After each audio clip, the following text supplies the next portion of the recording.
Miss Swain apparently was killed sometime between February the 8th and February the 13th. Since that time, our local law enforcement agency, the Montgomery Police Department, has been investigating the case.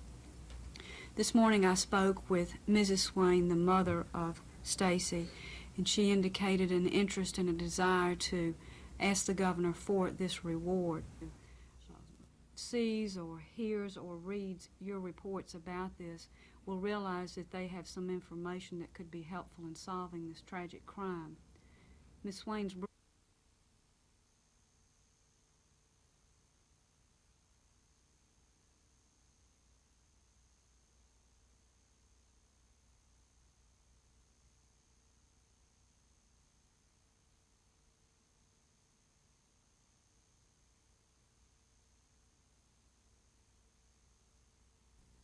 and dedication in the service of state government. It's a type of proud to today recognize that and to at this hour I had hoped to administration and for the state. And I know you would like to introduce other members of your family. Thank you very much, Evan. I really appreciate that. And my sister Joanne, I'm sorry, Joanne. Well, in that context, you know, it is especially gratifying because this is my home. I grew up here during the days preceding.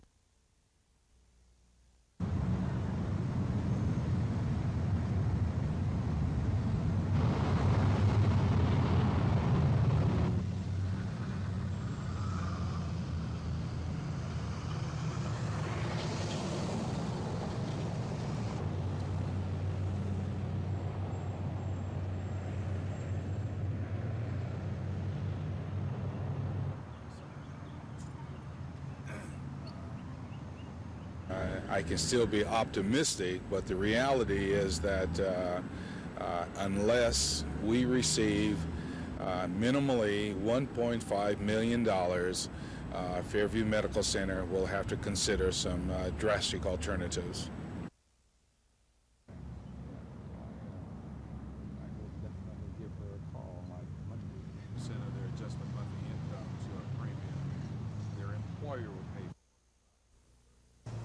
For the third straight day, the capital murder trial of James Lewis Martin had to be postponed while one of his two attorneys recuperates from strep throat. Co-counsel Bill Blanchard told Circuit Judge Mark Kennedy this morning Jeff Duffy is expected to be present by Monday, and any court date after that would be convenient for the defense. But Assistant District Attorney Ellen Brooks, who will prosecute the case along with Bruce Maddox, says delays always seem to help defense lawyers. The burden is on the state, and if one of our witnesses gets sick or dies or leaves the state and we can't find them, then we are hurt, not the defendant. Mr. Powell, the victim in the case, had a sister and a mother from out of town who came specially for this week, and they very much want to get this trial tried so that the killer of their loved one can be put where he needs to be put. This third delay caused Judge Kennedy to shift his crowded court docket around and even transfer at least one case to another judge in order to try the Martin case this month. Kennedy announced late today the trial has been rescheduled for 9 a.m. Monday morning. Both the state and the defense say they're ready to get this capital murder trial underway. Dean Argo, WSFA News 12, Montgomery.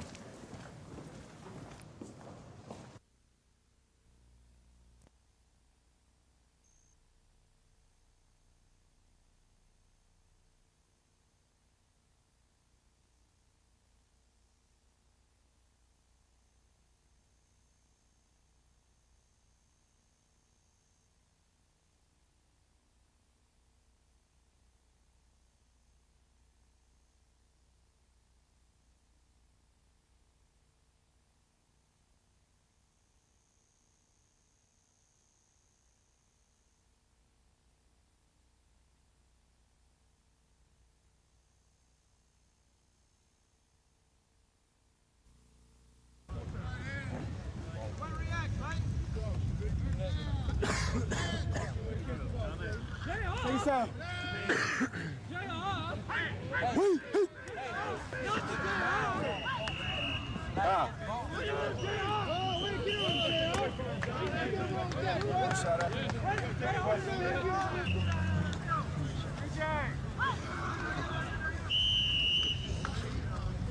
Hey, stay on it, Jeff! Stay on it! Hey! Hey!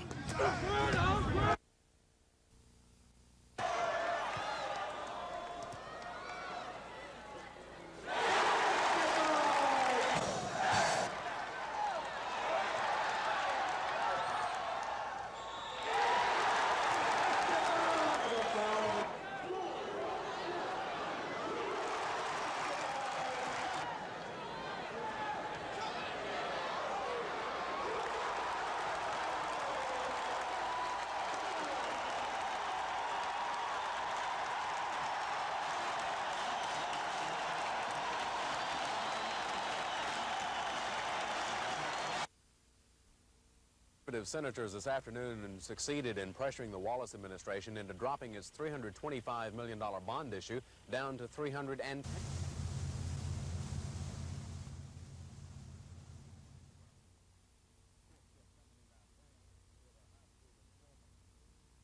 Were his goals the same in each of these three countries? The goals for each of the countries is pretty much the same. They're very interested in getting industry either to or from those particular China, where the average annual income is less than $300 a year. It's the Great Wall of China, more than 2,000 years old. It took 200 years and millions of lives to complete.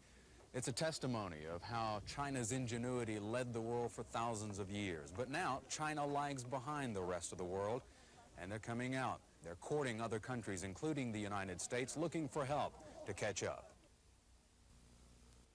I was never a star pitcher in the big league, see. I was up there 10 years, but I was never a star. It's been said that perhaps the truest measure of a man is the men he associates himself with.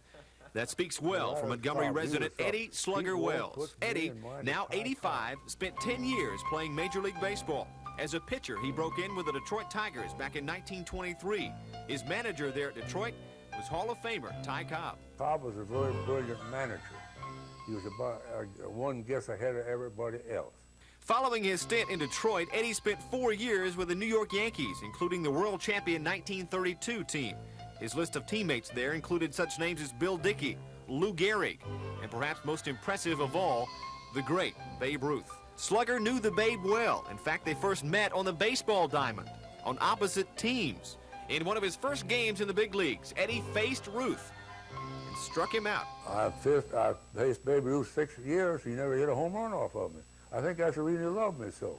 Everybody respected that man. Everybody loved him. All ball players loved Babe Ruth. He'd give the shirt off his back, that man would. Back in those days, not even superstars like Ruth or Cobb commanded anywhere near the salaries that are being paid in the majors today. The average salary of the New York Yankees back then was a whopping $8,000 a year. Way back there then, ball players was tickled to be in the big league. They didn't get no salary arguments. And he was one of them.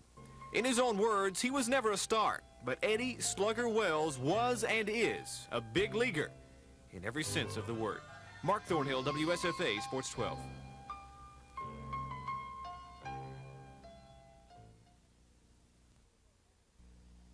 No interest, but the state of Alabama did that last year, and we're going to set one policy. What other states can do. Thank you for being here. No government, no business, no one using good judgment would ever allow $50 million to sit in anybody's bank drawing no interest, but the state of Alabama did that last year, and we're going to set one policy. No more free money in Alabama. If you want our money in your state, in your bank, you're going to pay for it. We're going to be fair. We're going to be fair with bankers, and we're going to be fair with this state, and we're going to expect the money to be invested in the economy of Alabama. But we're also going to say that it is reasonable that the taxpayers' money be respected.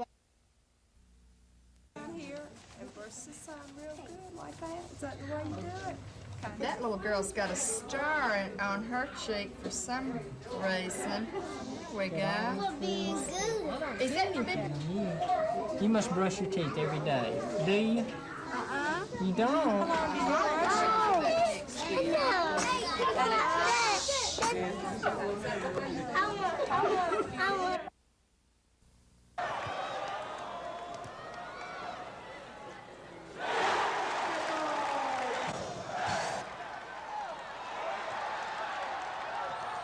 I feel great going into the game. It's my last home game. I feel like everyone's going to be looking forward to me getting it, and I'm not going to let them down. Ole Miss, that comes to Auburn's Coliseum Saturday. What do you think they'll use to try to contain you? Well, Ole Miss record doesn't indicate how well their team plays. They have a very good front line in Richwood, Smith, and Sampson. They're going to be coming in ready to play.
Nice felling.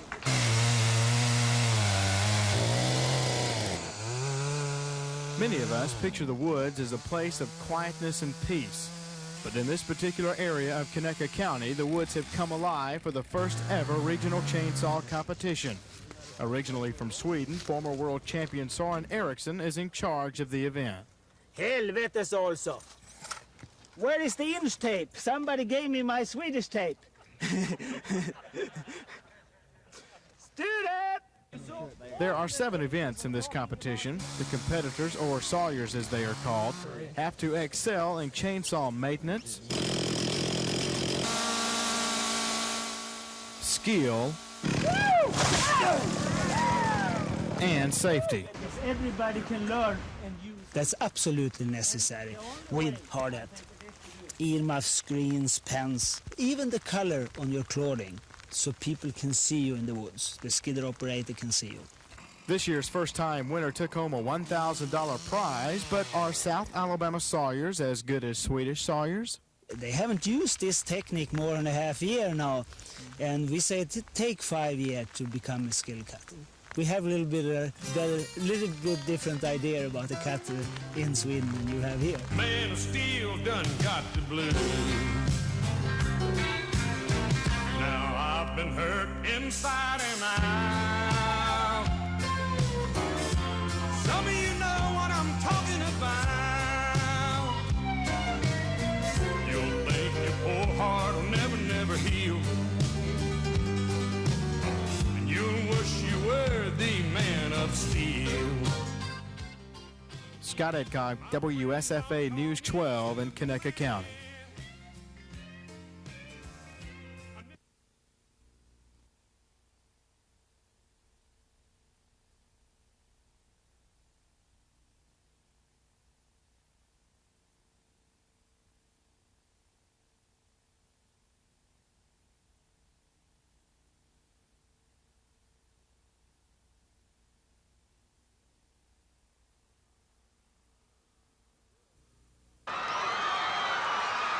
The bill would require that those students be restricted for 6 weeks from high school sports and other activities if they fail one of their courses during the previous 6 weeks. This includes students who take part in band, choral music, and any other extracurricular activity. The bill's sponsor says it's time to promote academics in state schools. The major thing is the example of that athlete who scores 3 touchdowns on Friday night or 20 points last night in a basketball game, does not go to school, makes those F's, and that 3rd, 4th, 5th, and 6th grader idolizes him, and he says, well, he can go and do it. Why do I have to do my schoolwork? However, State School Board Superintendent Wayne Teague says he opposes the bill because he fears the dropout rate would increase in state schools. High school coaches also oppose the bill. Robert E. Lee coach Spence McCracken says it's not fair to students who get involved. They don't get paid for that. They don't get paid for staying up here extra and working, and I feel like they're being penalized because of that.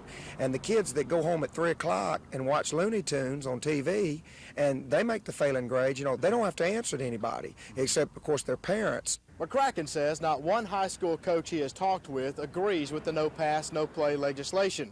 If the bill does pass, these empty stands could be a familiar sight in the future. Scott Edcock, WSFA News 12.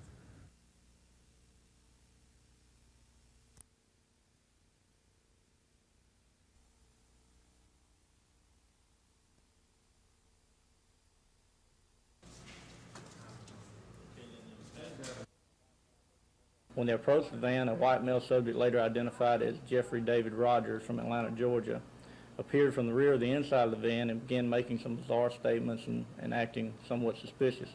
This time, the deputies noticed 2 hand-rolled marijuana cigarettes lying in plain view inside the van. Mr. Rogers, along with a 1972 Ford van, was transported to the Sheriff's Department. A search warrant was obtained for the van, and Sheriff's investigators found a briefcase containing more marijuana and also a quantity of cocaine.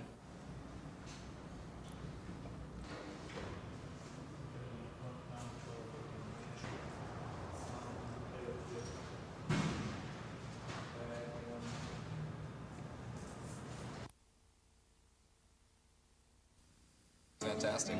Is there roast beef? You want some roast beef?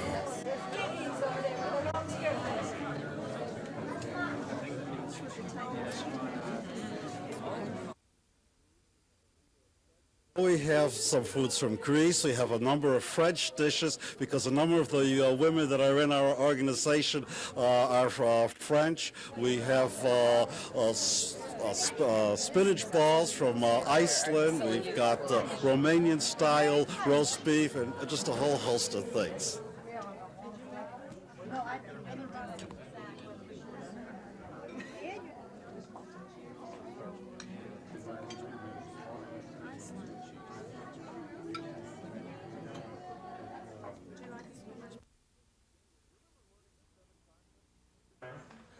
Remember learning the 7 continents, the 50 states in order, your multiplication tables, or maybe the Gettysburg Address? Most students learn these and other pieces of information through rote memorization.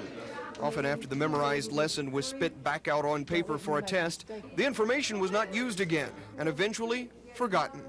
That's what this workshop wants to change by having teachers ask students questions that will foster analytical thinking. Why do you learn facts?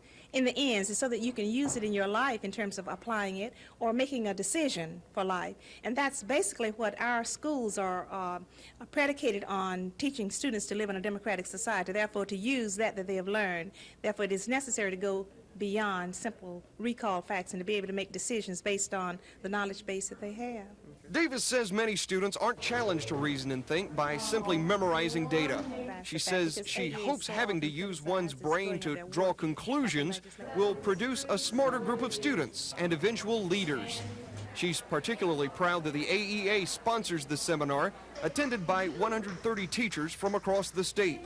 She says often people think of the AEA as an organization that just works to get teachers raises. And I want to emphasize that because a lot of people think that a teacher's day ends at, say, 5 o'clock, 3, 4 o'clock in the afternoon, and these teachers go to the end to improve in their own professional skills and to their own expense to increase in terms of their professional development. Andrew Findley, WSFA News 12, Montgomery.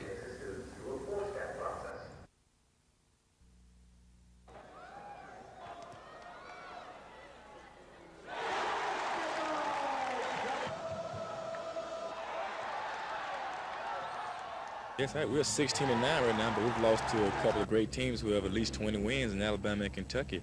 So I feel like with that strong finish from last year that we can get back and get some consideration for the NCAA tournament this year.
Harris. And a good serve down the middle. Kraft hits it out, and that's out. And so Chris Everett Lloyd wins her 144th professional title, wins $112,500, and does it in her hometown as she becomes the champion in the second International Players Championships in Boca Raton.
Which was the biggest shot, the put-back to win the game or the one to break the record? Well, right now, I think the tip in at the end was the biggest point. But I had some thrills going through my body after I hit the 14th point, and it was something I've been looking forward to since the season began. He's a great basketball player. He's a superhuman being. He's Auburn. I mean, you know, at the end of every conversation, he says War Eagle. You find very few athletes that do that.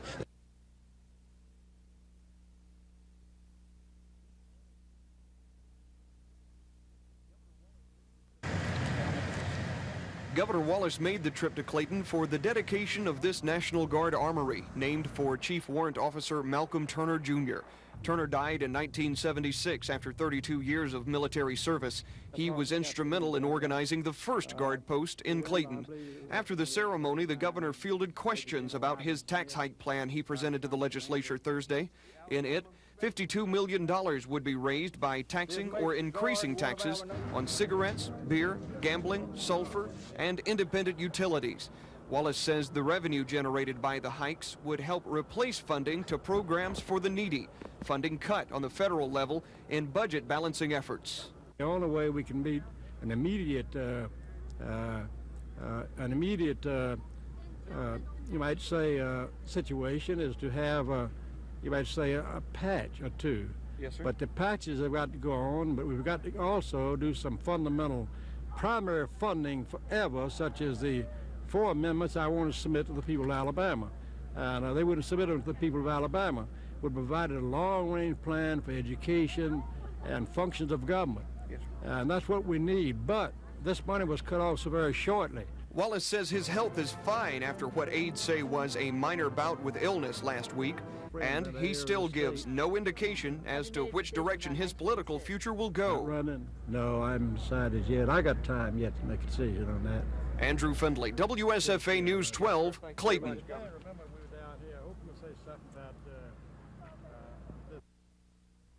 This is a program that we got involved with, raise funds for the Statue of Liberty, kind of a grassroots fundraising effort, traveling around the continental 48 states to raise.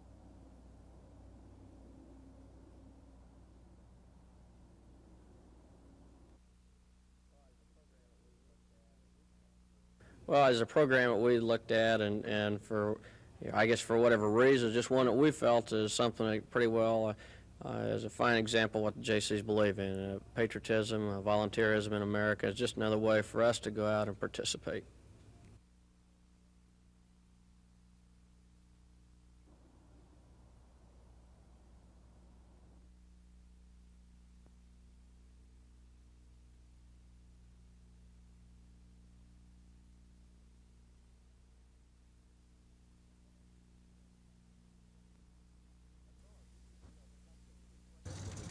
Authorities with U.S. Customs requested help from narcotics agents with the Alabama Bureau of Investigation around 2:30 p.m. Authorities with the Drug Enforcement Administration had been following this twin-engine plane because they say it was flying an erratic flight pattern. As it turned out, no drugs were found on the plane. If y'all don't mind, would y'all move outside the gate, please? There's no evidence of smuggling, and of course the plane has left. Did they give you any indication other than just the erratic flight pattern, why Customs would be here and DEA would be here waiting for them to land? No. So now that's it. What's the status of it right now? What are they going to do with these two gentlemen inside?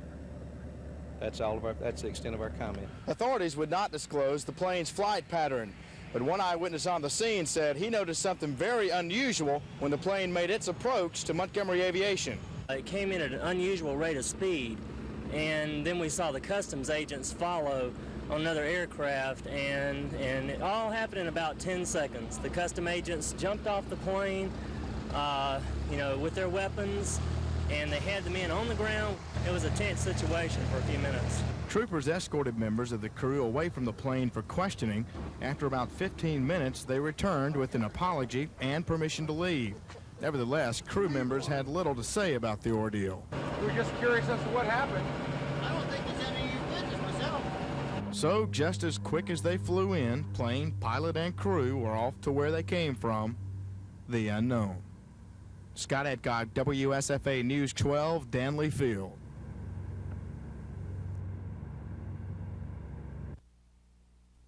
That you will always be in our thoughts.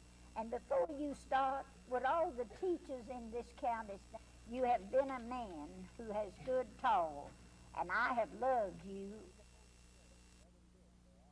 You know, if a total stranger, never been to Alabama in his life, would be dropped in the middle of the night somewhere and daylight came and he looked up, he'd have to see a tree.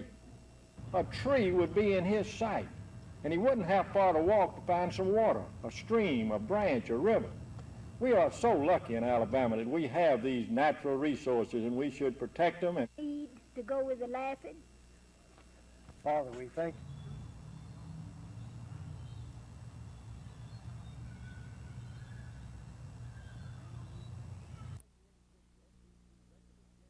The 1986 SEC regular schedule is down to its final week. Alabama and Auburn enter the week in second and third place. Both teams dodged bullets yesterday. For Alabama, the Tide led visiting Vanderbilt by as much as 11 points in the first half, but the Commodores made it a 2-point game in the final 4 minutes. Alabama had a 69-64 lead with 26 seconds to play, but Vandy hit 2 quick baskets to make it a 1-point lead. Alabama's dodging act happened when Barry Goheen's mid-court toss hit the rim and bounced away. Well, I was hoping he wouldn't hit it. I knew that if he hit it, it was something that, we couldn't help. We shot the ball from mid-court, and if he makes it, that's to their credit. Nothing you can do about that as long as we didn't foul. Bama's Buck Johnson was held to 13 points, 8 under his average. The Birmingham senior says the close, tough games are necessary, and he expects another one wins tonight against Florida.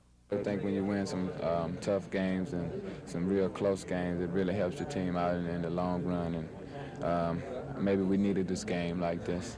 Auburn must also hit the road for their next game. The Tigers will visit LSU Wednesday, a team that Ole Miss beat last weekend. However, the Rebels played stingy last night, but they did see Chuck Person become the leading scorer in Auburn history. But that had an effect on the team. After he hit his 15th point, the Tigers appeared to relax. Then once Chuck reached his plateau, we went downhill from there. Seemed like since he scored his record-breaking points, we just fell out and thought the game was over. And with the clock winding down, freshman Michael Jones let go with this shot. Person came through leaping high with a one-handed jam. Well, my adrenaline was flowing good. I wanted to shoot well tonight and not get it on about 30 shots. We're getting on a good 15 shots. Person is such a great player. He's just a phenomenal basketball player. He should be in the other leg. He shouldn't even be playing in our league. He's just like a son. He's a great basketball player. He's a superhuman being. He's Auburn.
Doug Toole was in complete control of his game. His putter did not fail him. Here at 10, Toole made birdie and went 11 under par and a 4-shot lead over the rest of the field.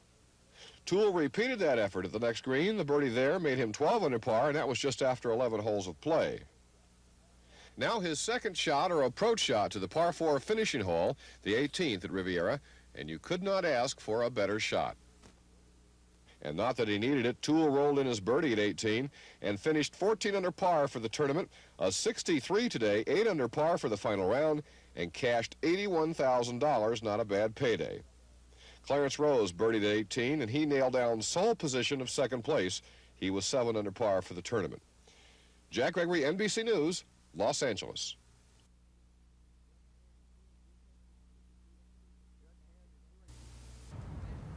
Judge Hand is hearing new testimony in the suit after it was sent back to Selma from the 11th Circuit Court of Appeals.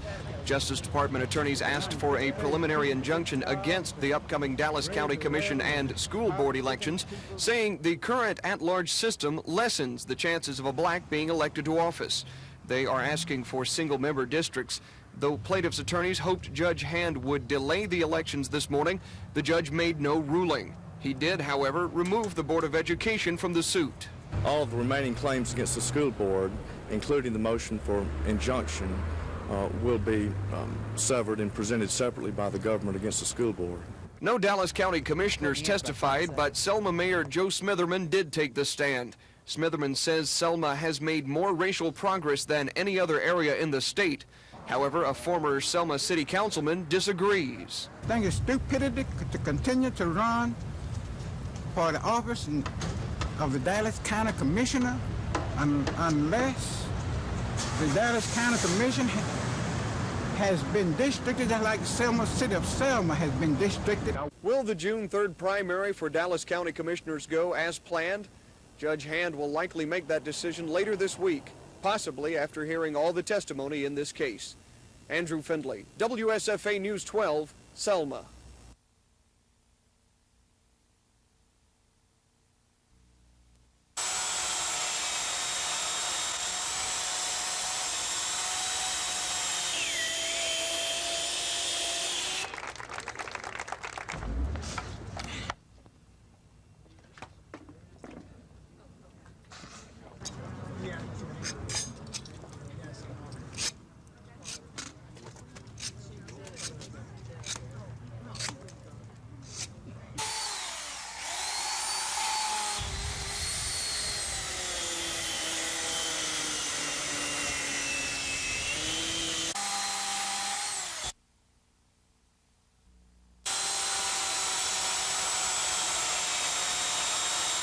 We take a 300-pound block of ice, which is normally the standard size block, and we endeavor to sculpture it into a number of different forms.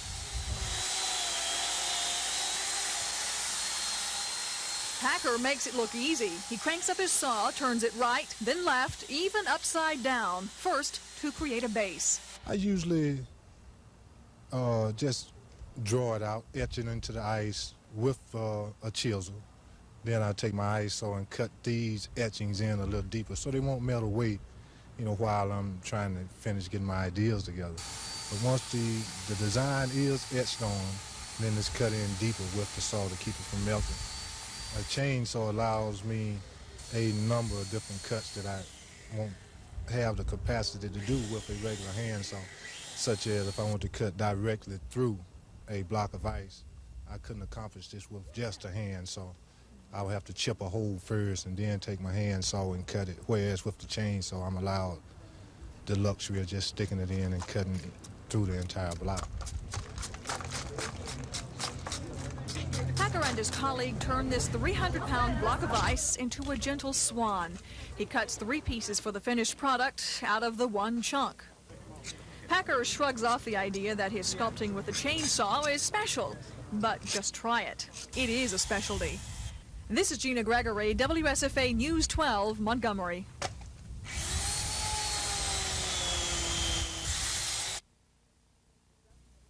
Why don't we do that? The subcommittee, chaired by Alabama Education Association's Paul Hubbard, is trying to encourage academic achievers to choose teaching as a career.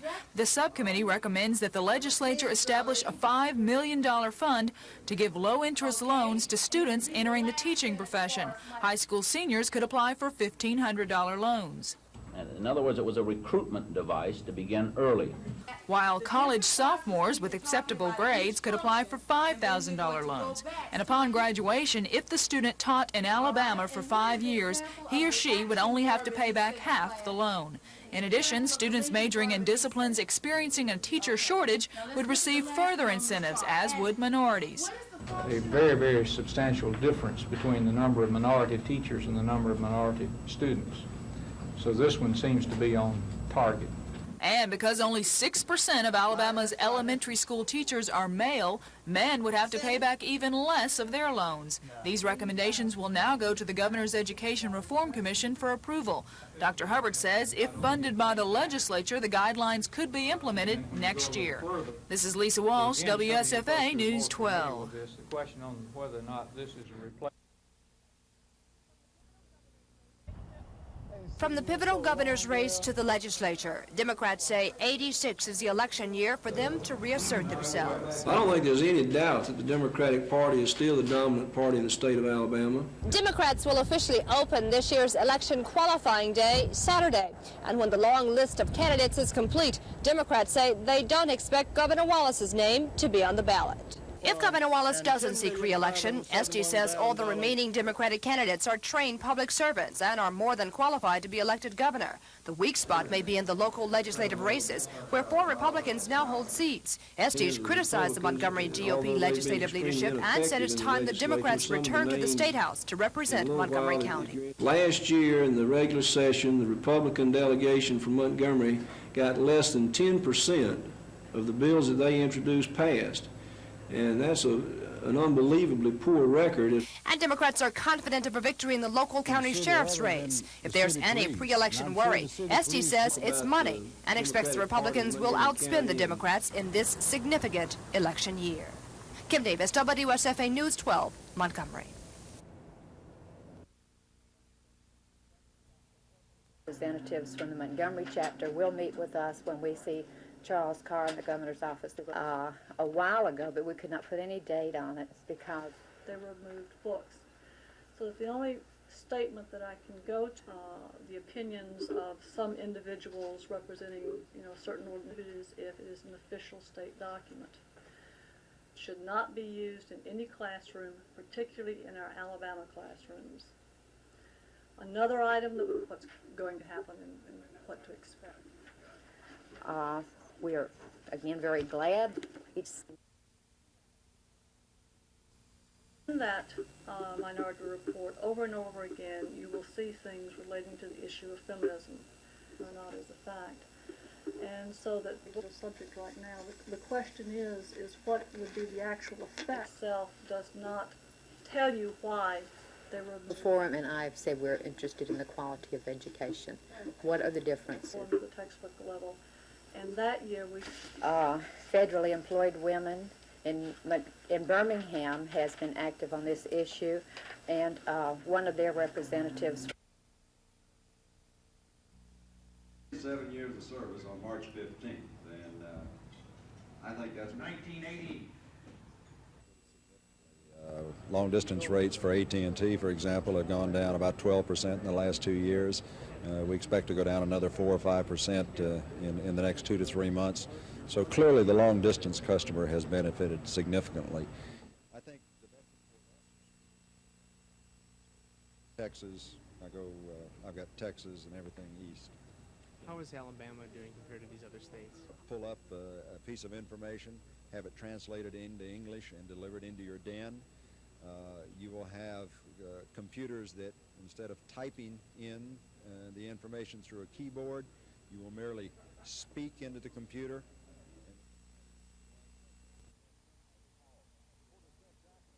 And Powell. Reporter Shed Johnson of our staff is standing by for a live report from the county courthouse on just what happened today with the selection of the jury. Shed? In the courtroom of Montgomery Circuit Judge Mark Kennedy, Bob, 25-year-old James Lewis Martin is charged with the May 8, 1985 shooting death of Montgomery car salesman Alan Powell. Some 56 potential jurors were questioned by the judge, defense, and prosecuting attorneys. At this moment, 21 have been questioned by the judge and others, with the remaining to be questioned tomorrow morning at 8:30. Earlier in the day, the judge said some 62 witnesses will be called to testify in this case. Court officials are saying they don't expect trial proceeding to begin possibly until Wednesday, maybe later in the week. Bob? Shad, one question. The other defendant, Edward Monteith, what is his status now in regard to going to trial? Well, at the moment, Mr. Monteith's trial date has not been set. He is also charged with capital murder in this case, but court officials say until they finish with the first case being Mr. Martin's, Mr. Monteith's case will be put on hold. Thanks a lot. Shed Johnson will be giving you an update on the progress of that trial a little later on. Meanwhile, Montgomery County Sheriff's deputies today found the body of a Alabama, heavily favored over Vanderbilt, nevertheless found themselves in a battle at the end. And if this Barry Goheen shot had fallen, the Crimson Tide would have fallen by 1 point. If it goes down, then it goes down. I shake hands and we lose. If it don't go down, I shake hands and we win. It just happened it didn't go down. That was a pretty difficult shot to make, although there's been plenty of shots like that made in basketball. I felt like that, that we had made him take the shot where he wanted, what was best for us percentage-wise. I don't think there's any doubt about that. At Auburn, the Tigers were supposed to get Chuck Person his career scoring record on the way to an easy win over Ole Miss. The record was easy. Person hit his first 5 shots, and when this one cleared the net, he was the all-time leading scorer for Auburn. But from that moment on, it seemed, Auburn played as though the game was over. It was not by a long shot. Ole Miss, getting better and better as the season goes by, kept carving away at the Auburn lead. Finally, astonishingly, the score was tied on a Joe Ayers basket with 36 seconds to go. The shaky Tigers played for the final shot. Jones missed, but Chuck Person, in a fitting finish to his night, slammed the winner home. The tip in at the end was the biggest point. But I had some thrills going through my body after I hit the 14th point, and it was something I've been looking forward to since the season began.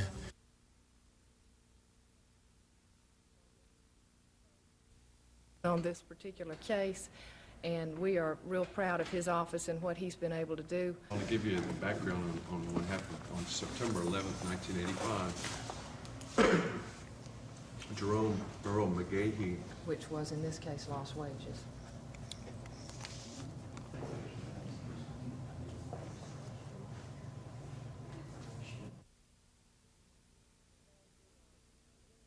And today we are presenting this check in hopes that the public will see what the state agency is managing to do, and so that we can inform other people who might become victims of violent crimes that this agency is in operation and is set up to help people like Ms. Duncan. Okay, look here. "77 years of struggle." This year, the National Association for the Advancement of Colored People celebrates 77 years of striving for equality and justice. The Metro Montgomery branch invited members, friends, and supporters to remember the accomplishments of the past and face the challenges of today. A lot of organizations and individuals claim credit for work that the NAACP has done. But again, I want to just remind you, the NAACP has been there, been out front for a long time. And I think it's really time that we start giving credit where credit's due. We talk about what the white man is doing to us, but what are we doing to each other? It's time to wake up. The NAACP has come a long way. The same organization which was once outlawed in the state of Alabama is now working with the state of Alabama.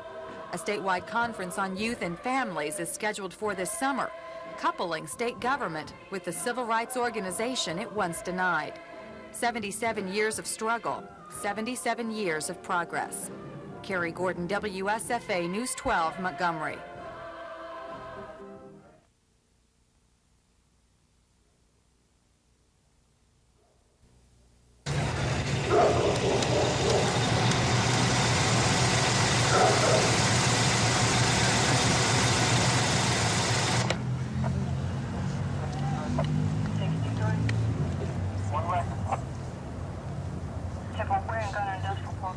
Their home, and the body was secured and buried. We feel we're close to making an arrest in this case. We feel that we know who committed this homicide. However, we're missing just a couple small pieces to solve this tragic homicide.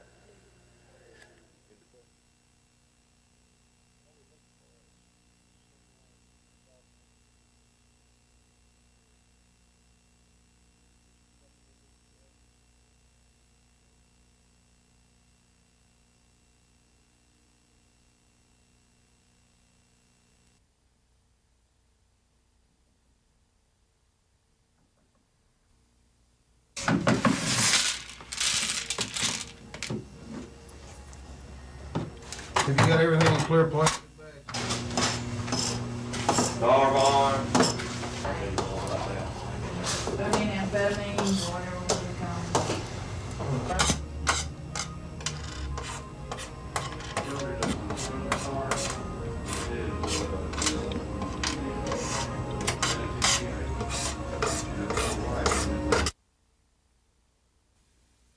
I think I'm qualified because I've got a record to run on. The people in law enforcement in this state, area of the state, into other areas of the state at the expense of the police department, who are proud to have them in Greenville. The criminal law is a set of rules. If you don't have penalties for those rules, you might as well not have them. If you tell a guy's got his 8th burglary conviction, you go into jail for 10 years, and he gets out in 6 months in the SUR program, you've made those rules a mockery. Jefferson and Montgomery counties, and is a native Alabamian and has compiled a... We've got some gigantic decisions to make about who are going to be our leaders in the future and what type people we're going to have to lead us. We've got some decisions that we've got to make about whether we're going to be led by politicians or whether we're going to be led by professionals. Forward to answering your questions.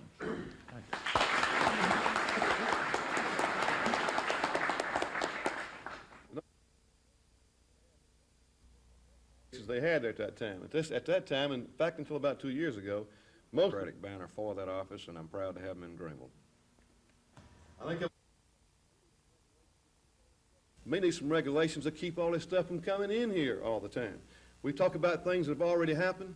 Maybe we don't need to be the dumping ground of the whole country. We need some regulations and rules that says that a good bit of this space for dumping has got to be in-state waste instead of out-of-state waste, to not make Alabama the attractive place for folks doing that from all over the country. Ken Wallace and Gene has done a very good job. Could you believe that you or anyone else in this state, when faced personally with matters of that magnitude, would hire someone to represent you who had not ever been an attorney or really had almost absolutely no experience in practicing law? I thank you so much for the opportunity of being here, and I will look forward to answering your questions.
It's my understanding The first now, full-blown filibuster of the because we legislative did session is research underway 2 in the weeks state ago, Senate as 4 Republican senators try to defeat the so-called Buy American bill or seek a compromise. The legislation would require state, local government agencies and schools to buy only goods with at least 51% American-made components by 1988.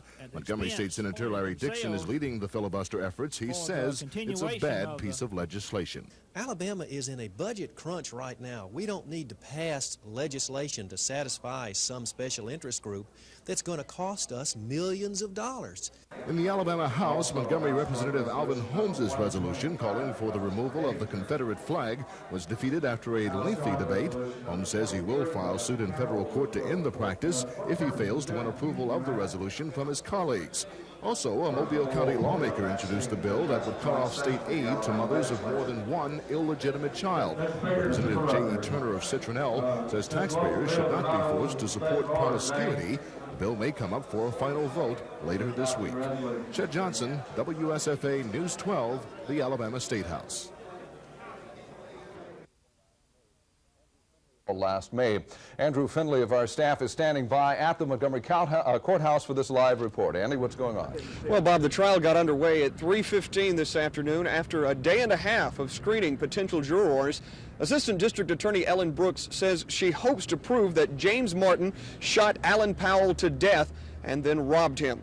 The deer rifle that may have been used in the crime was identified by its former owner, Danny Davis.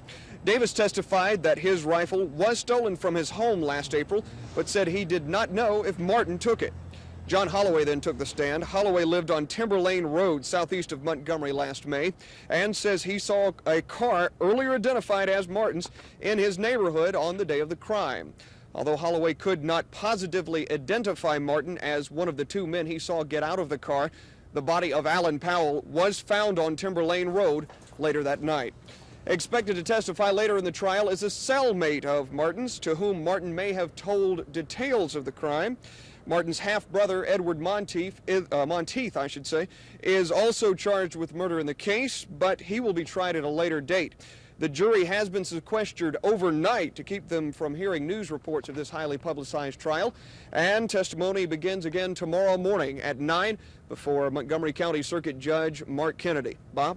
Andrew, looking at the number of jurors, of witnesses that are lined up to be called, it looks as though this could be a lengthy proceeding. It certainly could, Bob. This trial could go as long as through Friday.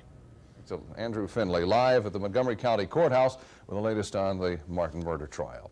Meanwhile, Montgomery police are appealing to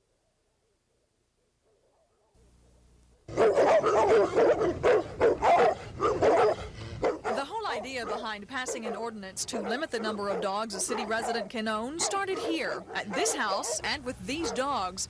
Neighbors complain that up to 20 dogs roam the yard, are a nuisance and a health hazard. And we've tried to get the humane people there, and they're always in the fence. We tried the health department, and the health department says that it is not a health hazard. So this is an attempt to try to solve a very, I think, a unique problem, but it is a genuine problem if you live next door to it. While this is an isolated incident, the ordinance affects everyone with more than 4 dogs that are over 8 weeks of age. Dog breeders feel the ordinance, as it's written, is unfair. There's your cookie. We don't like the fact that they're trying to restrict us to 4 dogs, particularly over 8 weeks of age, when we have animals in our home that we are using for the breeding process to try to establish a better line of animal, as well as show and conformation animals. Police Chief John Wilson says if the ordinance passes, then officers will enforce it, but only on a complaint basis. He says no one will go searching house to house for people who are violating the dog ordinance. This is Gina Gregory, WSFA News 12, Montgomery. Come here, Bear. You want a cookie? Y'all want a cookie?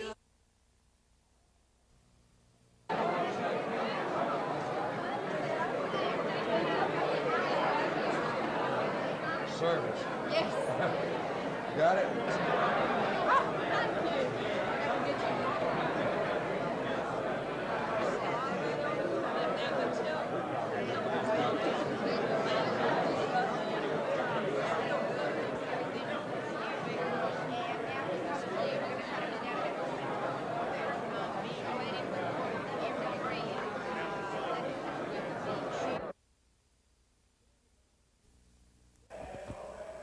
Putting the ball in the hoop. Certainly it's an important aspect in the sport of basketball, but there's another less glamorous yet equally important side to the sport. It's called defense. And it's something they take seriously here at Wallace State Community College in Selma.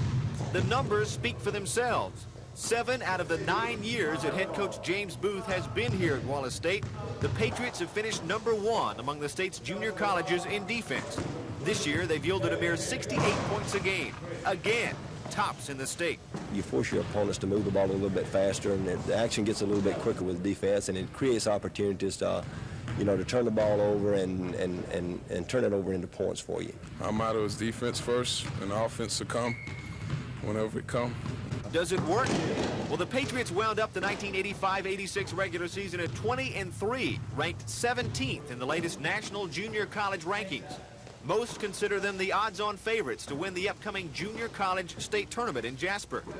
Not bad for a team picked to finish no better than 4th in the state's Central Division at the beginning of the year. A lot of people are gunning for us right now. We just got to play hard, keep our momentum up and our composure, but just play hard. Play defense. Yes, sir. Get your hands up, wave your hands, let the pass go, and move real quick. Good old-fashioned defensive basketball. It's not flashy, it's not glamorous, it just wins basketball games. And for the Patriots of Wallace State, it just might win the state title. Reporting from Selma, Mark Thornhill, WSFA Sports 12.